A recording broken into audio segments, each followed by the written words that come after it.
గురువుగారు నిద్రించే ముందు దైవనామస్మరణ చేసుకోవాలా? ఏ దైవనామస్మరణ చేయాలి? మానవ జీవితంలో నిద్ర అనబడేటువంటిది చాలా చాలా ప్రత్యేకమైనది, అత్యావశ్యకమైనది, పవిత్రమైనది. ఉదయం నుంచి సాయంకాలం వరకు ఆ జీవుడు అనేకమైన కర్మలు చేస్తూ ఉంటాడు, శారీరకంగా మానసికంగా. ఈ చేసినటువంటి వాటికి అన్నిటికీ కూడా విశ్రాంతినివ్వటం అనేటువంటిదే నిద్ర.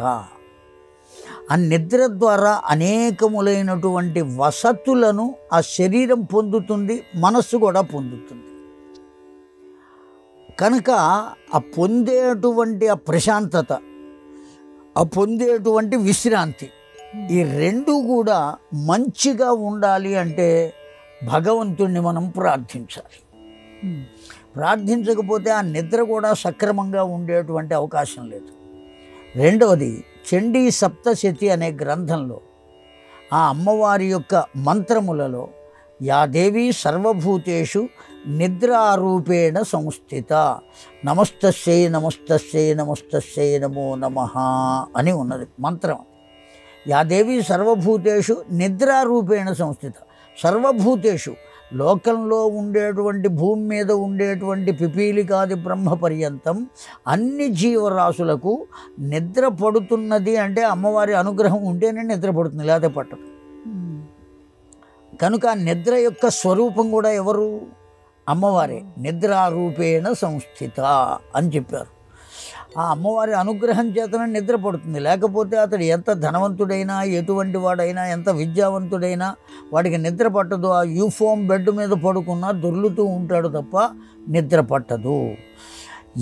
ఆ తల్లి యొక్క దివ్యానుగ్రహం కనుక కలిగినట్లయితే, భగవద్ అనుగ్రహం ఉంటే కంకర రాళ్ల మీద పడుకున్నా హాయిగా నిద్రపోతాడు. కనుక నిద్ర అనబడేదే దైవస్వరూపం. ఆ నిద్రకు ఉపక్రమించేటప్పుడు నీ స్వరూపమైనటువంటి నిద్ర అనే అవస్థను నేను పొందుతున్నాను.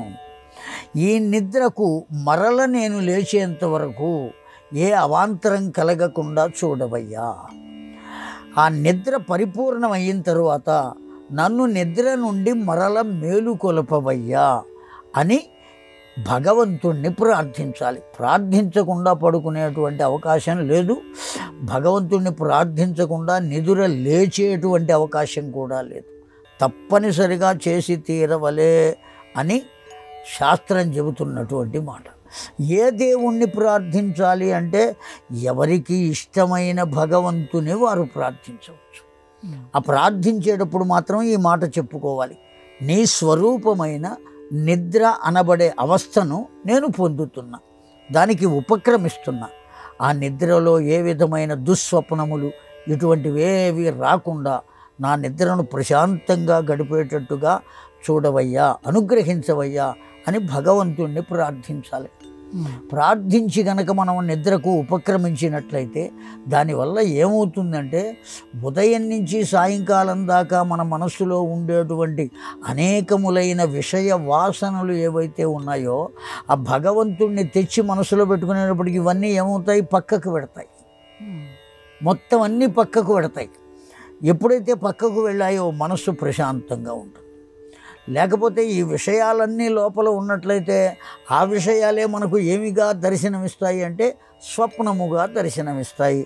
బయట ఉన్నప్పుడు ఎట్లయితే వాటిని చూసి భయపడ్డామో స్వప్నంలో కూడా చూసి భయపడుతూనే ఉంటాం. ఇంకా ఎప్పుడు నీవు ఆనందంగా ఉండగలుగుతావు?